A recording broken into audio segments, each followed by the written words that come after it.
Assalamualaikum warahmatullahi wabarakatuh. Halo semuanya, kita kembali lagi pada podcast yang dimana judul episode kali ini adalah ketertinggalan akademis dengan orang lain.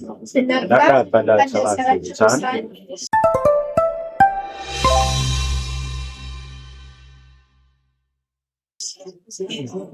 Sebelum itu,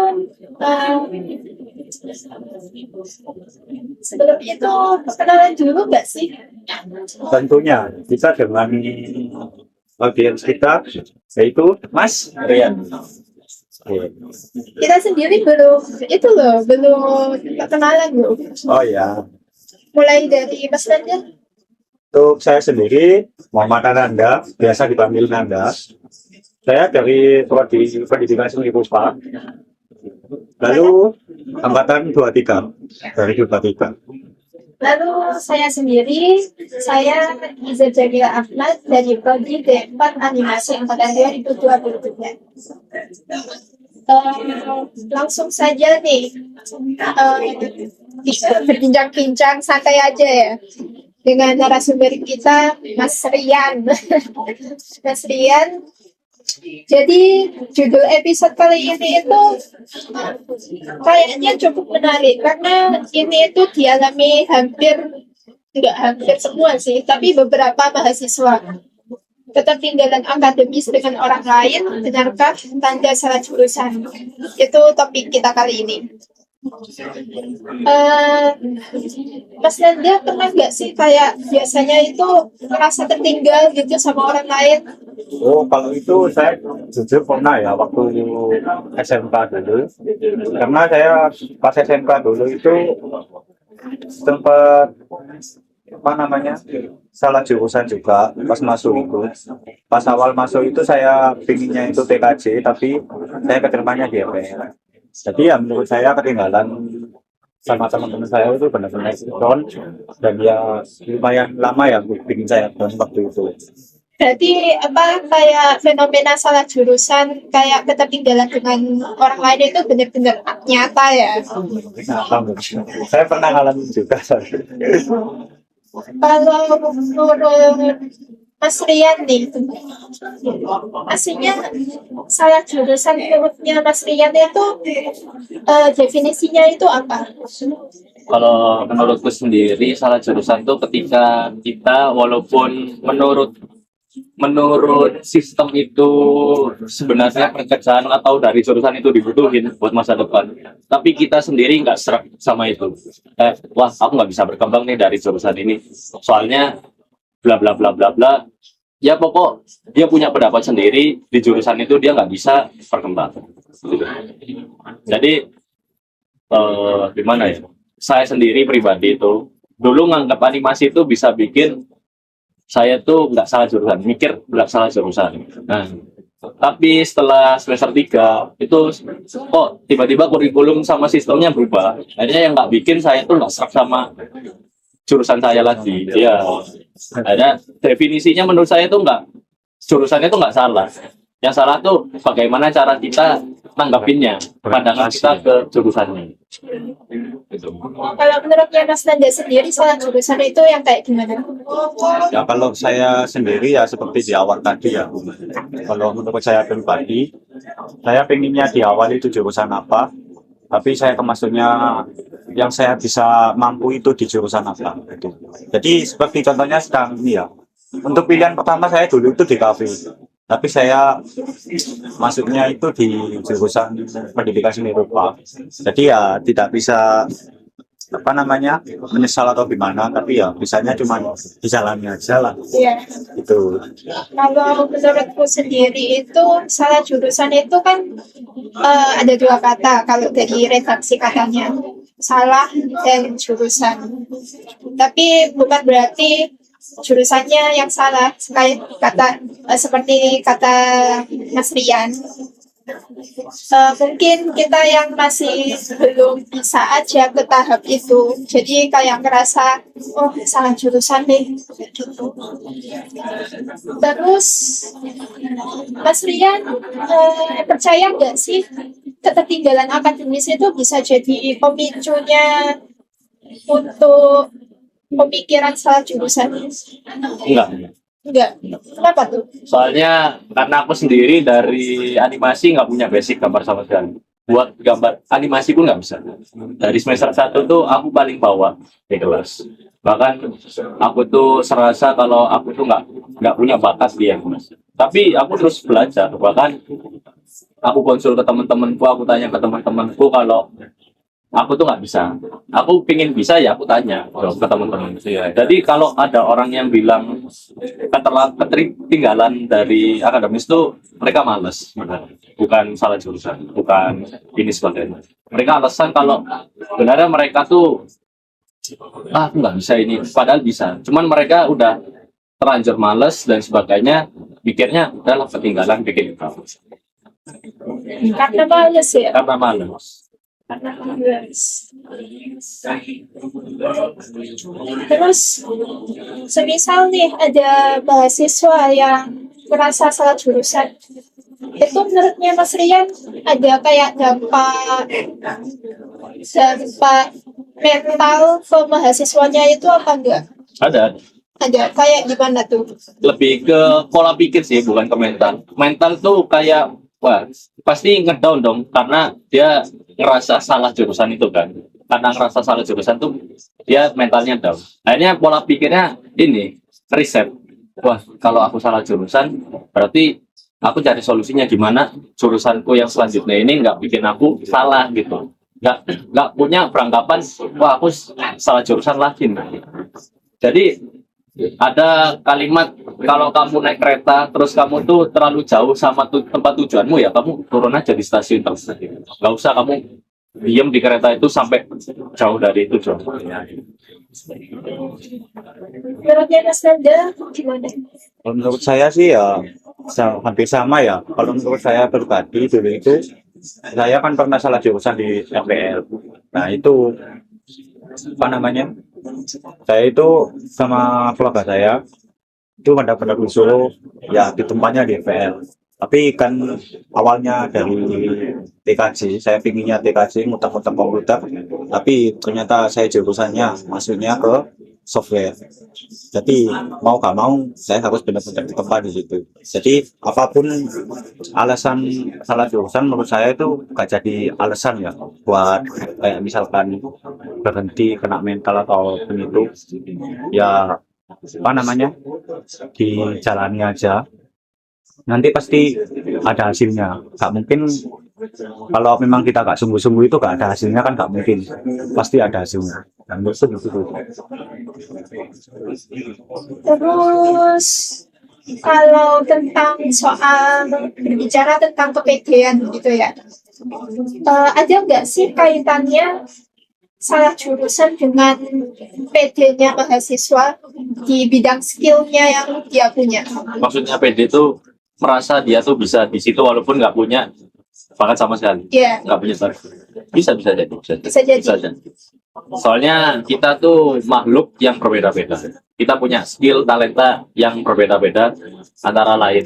Jadi kalau kita memaksa suatu hal yang emang seharusnya tidak ditakdirkan buat kita ya nggak bakal bisa. Mau kita sekeras apapun, apakah kita semua di sini tuh bisa jadi pengusaha belum? Apakah kita semua di sini bisa jadi orang sukses belum? Tapi ada caranya gimana kita menjadi sukses. What of the day ya. Terus nih menurutnya Mas Nanda dulu deh, alternatif solusi dari mahasiswa yang merasa salah jurusan itu apa? Alternatif solusi ya. Mungkin ya kalau menurut saya pribadi ya gimana ya, soalnya saya juga pernah ngalamin salah jurusan ya, saya cuma bisa ya ngejalanin aja, ya mau gak mau ya itu Terus kalau misalkan kesulitan di bidangnya, soalnya saya 3 kali salah jurusan, SMK, oh 2 kali salah jurusan itu ya benar-benar melewat semua sama apa yang saya mau. Jadi cuman ya bisa nekuni aja itu. Intinya jalani terus gitu Iya, ya. wis apa ada apa batasannya wis tabrak aja wis. Terus. Nggak ada. Kalau Mas Rian gimana? Mungkin aku hampir sama ya, cuman aku tambahin gini. Kita kalau salah jurusan, solusinya ya kita otodidak belajar apa yang kita mau. Jadi di luar dari kuliah tuh, ya kita punya kemampuan sendiri dong. Yang tadi itu sebelumnya pertanyaannya, yang pengaruh sama mental apa enggak, tadi gue bilang malas ya itu. Kalau semisal mereka nggak dapat solusi, ya mereka malas berarti. Mereka nggak mau keluar dari zona nyaman. Mereka mau walaupun dia nggak serak dalam jurusannya atau mereka udah nganggap itu jurusannya salah, tapi dia ya udahlah mau gimana lagi. Nah itu ya udah mau gimana lagi itu namanya fixed mindset. Mereka nggak mau grow. Aku ini udah salah jurusan. Kalau aku gini terus nggak bisa berkembang. Bisa otodidak, bisa sendiri, bisa belajar sendiri, ke seminar sendiri. Bahkan di YouTube, di Google, website kan banyak. Iya. Apa yang dia mau buat belajar, apa yang dia bisa kan bisa. Jadi Teknologinya sekarang udah maju. iya, udah maju. Jadi kalau semisal ngomong, aku nggak bisa, itu bullshit sih. Mereka malas aja. Soalnya aku sendiri, aku ini di animasi. Tapi aku sekarang ingin wirausaha. Aku belajar sendiri. Aku belajar sendiri. Nggak ada di jurusanku, nggak ada. Ngajarin renewal, leverage, dan sebagainya nggak ada. Yang ada kan bonds dan sebagainya kan. Kan nggak mungkin gitu. Iya. Masa di bisnis belajar bonds dan sebagainya nggak mungkin. Jadi otodidak solusinya. Atau tidak. Tapi otodidak itu kan sendiri ya Mas ya. Pastinya ada yang kayak ada suatu waktu itu kita itu kayak merasa kesulitan gitu loh. Itu kayak gimana cara ngatasinya? Pertama, kita kalau lagi kesulitan pasti dong kita harus belajar sendiri.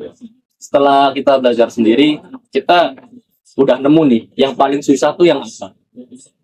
Setelah kita udah dapat yang susah banget nih, kita cari mentor. Mentor tuh nggak mau kalau orangnya tuh nggak punya ilmunya sama sekali. Mentor tuh cari orang yang punya ilmu tapi dia masih bingung. Jadi ini gimana ya? Akhirnya mentor tuh mau turun ke dia buat ngasih solusi. Jadi solusinya ya pertama kita cari mentor. Gimana cari mentor? Kita bisa ikut seminar, ikut course orang di online, terus Google Meet sama orang-orang sukses, orang-orang pintar dan sebagainya. Mungkin kita di situ ketemu orang lain yang lebih pintar daripada kita, ya itu bisa kita jadikan mentor. Jadi nggak ada alasan sih sebenarnya.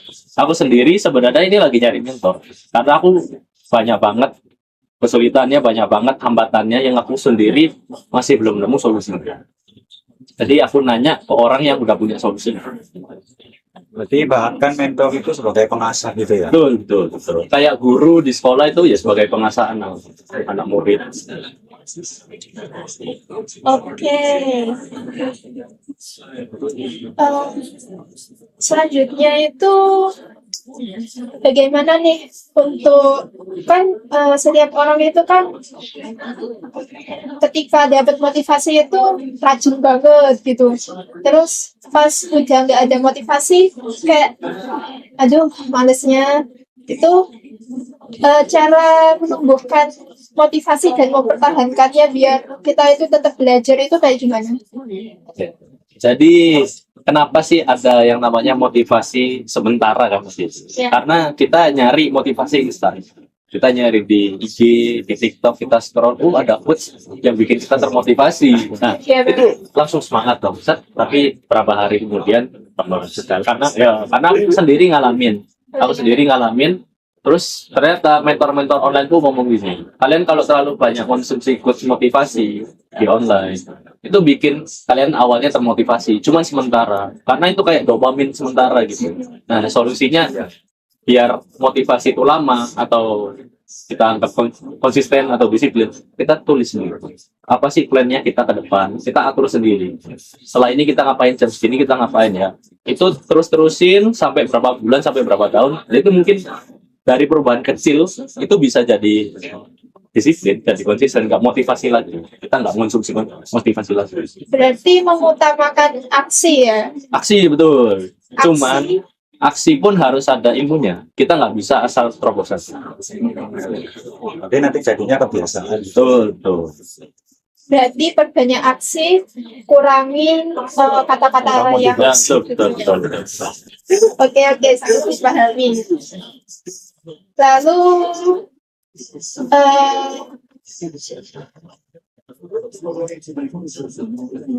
membedakan antara akademis yang bisa dikejar dan benar-benar akademis yang salah jurusan, itu cara membedakannya kayak gimana? Maksudnya tuh kita mikir, wah ini aku udah nggak bisa di sini gitu. Ya, Di jurusan ini. kayak fix ini aku salah jurusan, tapi ada lagi akademis yang masih bisa dikejar. Kalau ada musim ini. Kalau menurutku sendiri itu, kalau tadi gimana pertanyaan? Perbedaannya antara Oh, perbedaan. akademis. Jadi gini, kita tuh kita sebagai anak muda tuh masih harusnya mengeksplor sesuatu. Banyak kita tuh harus gagal. Kita tuh nggak boleh sukses dulu. Kita tuh harus gagal untuk mencapai kesuksesan. Kalau misalnya kita udah sukses dari kecil, kita nggak pernah gagal, itu kita bingung. Nanti kalau gagal harus ngapain ya? Nah, fungsinya gagal tuh biar tahu akademis mana yang cocok buat aku dan bahkan bisa dikembangkan. Dan bahkan kita juga bisa lihat berita kayak, oh masa depan nanti tertuju sama ini. Nah kebetulan aku mau nih belajar ini, walaupun nggak suka aku tapi mau sama suka kan beda. Iya. Mau tuh lebih tinggi dibanding suka kan kadang. Wah mau nggak mau, masukin aja, terobos saja. Itu. Jadi menurutku dengan bisa melihat berita buat masa depan, wah akademis ini tuh bisa dikejar, bisa berubah gitu loh. Walaupun sekarang sepele, contoh kayak AI. Dulu tuh AI kan sama sekali diremehkan banget. Bahkan sekarang diprotesi dan sebagainya. Zaman dulu tuh nggak ada yang tahu AI itu bakal semerajalela ini. Sekarang orang gila-gilaan belajar AI, akademis AI. Mereka ninggalin petani, mereka ninggalin cukur rambut, mereka ninggalin makan makanan. Karena AI itu emang sudah semaju ini. Jadi kita harus punya kacamata untuk masa depan. Kita nggak bisa hidup di present aja, di hari ini aja nggak bisa. Kita harus melihat masa lalu, masa kini, masa depan. Biar kita paham, oh akademis ini bisa kita kejar, oh akademis ini di masa depan udah nggak dibutuhin. Kita tahu dasarnya aja, tapi nggak usah ditanam. Paham. Kalau menurutnya Mas Nanda tentang perbedaannya gimana? Beda akademi yang dikejar nih. Wah, ya. Soalnya gak pernah menghadapi kayak gini sih ya. Di tempatku dulu itu kalau misalkan yang bisa dikejar atau enggaknya itu dilihat dari skill. Jadi kayak misalkan kita benar-benar di tes, kalau misalkan skill kita itu benar bisa melampaui, itu kita bisa benar-benar ngejar apa yang akademis kita yang ingin dikejar gitu loh. Lama maksudnya kayak misalkan dulu kan saya di MPL loh, jadi pas mau kelulusan dulu itu benar-benar dites habis-habisan, disuruh bikin web atau apapun itu. Jadi kalau dulu itu dikasih, kalau nggak salah lima anak, kalau nggak salah total 5 anak itu bakal nanti itu kuliah di Semarang di jurusan IT. Jadi dari apa siswa ya, lupa aku kalau siswanya berapa, jelasnya antara 300-an kalau nggak salah. Jadi cuman peluangnya ada 5. Jadi itu 300 siswa benar-benar berlomba-lomba untuk mendapatkan kota 5 itu. Jadi skill yang benar-benar dikejar pas waktu itu, yaitu di bagian modding. Nah, ini berarti 5 anak itu yang nanti bakal diterima, jelasnya kan sesuai apa yang mereka inginkan kan, yang dikejar. Nah, sisanya ya undi-undi mau ke kampus lain dengan jurusan yang sama atau beda, bisa jadi gitu. Kalau menurutku ya gitu. Cerita cerita dari saya. Tapi bukan masalah salah jurusan, cuman kurang pede aja sama skill. Jadi kalau dulu itu kan saya aslinya dari jurusan agama, Ya. terus ganti ganti jadi jurusan IPS. Oh Nah, iya. habis itu masukkan ke animasi. Itu saya kira, oh saya bisa gambar, nanti mungkin bakalan banyak kemudahan gitu. Oh, iya. Ternyata nggak semudah itu, guys. Ternyata itu banyak rintangannya. Ternyata masih perlu banyak belajar juga. Kadang itu juga ngerasa skillku kok cuma gini aja. Kenapa kok beda sama orang lain kayak gitu. Ya kayak gitu, tapi berhasil beradaptasi. Ya kalau Ya. 3 semester gak beradaptasi ya bakal sulit ke Iya. depannya. Apapun sekarang harus beradaptasi. Ya. Ya sekian ya. Oh udah. Sudah nih. Sepertinya sudah ya, waktunya juga sangat mepet. Jadi rekap poin-poin podcast hari ini. Ya, bagaimana Mas Nadia? Untuk rekap-rekapnya mungkin apa ya, motivasi dari salah jurusan tadi apa Mas motivasinya? Oh, Kalau misalkan kita sudah salah jurusan, kalau semisal kita udah salah jurusan tuh ibaratnya kayak naik kereta, ketika kita udah jauh dari arah tujuan kita, lebih baik turun di stasiun terdekat daripada kita terus salah entah kemana. jadi ibaratkan kita lebih baik berhenti yang terdekat daripada meneruskan. Ke jalan yang entah Kemana ya? Iya. Yang lebih sulit lagi. Ya. Lalu ada kata-kata enggak Mas untuk mahasiswa yang merasa salah jurusan? Maksudnya kayak gimana? Ngerasa salah jurusan, dia salah jurusan aja. Itu menyampaikan sebuah kalimat untuk mereka yang merasa salah jurusan. Agar mereka itu berpikir kalau jurusan yang mereka ambil itu sudah benar. Ya ibaratkan agar mereka tidak terpaku sama Salah jurusan. salah jurusan itu. Jadi Ada kalimat. ada. Jadi gini, kita tuh walaupun salah, tadi kan Itu kameranya gitu. oh, lihat kamera berarti. Iya. Gini. Jadi walaupun kita salah jurusan atau salah berpikir dan sebagainya, seperti yang tadi aku bilang di sebelumnya, kita tuh sebagai anak muda harus gagal. Harus gagal berarti bukan kita tuh terpuruk banget, tapi gagal. Gagal ya banyak definisinya gagal. Nah, dengan kegagalan itu kita tahu dong apa yang harus dievaluasi, apa yang harus dikoreksi, apa yang harus kita benarkan di masa depan nanti. Kalau semisal kita nggak pernah gagal atau salah, ya kita gimana mau sukses, gimana mau ngajarin orang lain gitu. Ilmu tuh kan sebaik-baiknya orang tuh sharing ilmunya. Jadi kalau semisal kita nggak gagal, kita nggak salah gitu, kita nggak usah jadi manusia, jadi malaikat aja. Nah, terus untuk yang berpikir salah jurusan terus ya udah.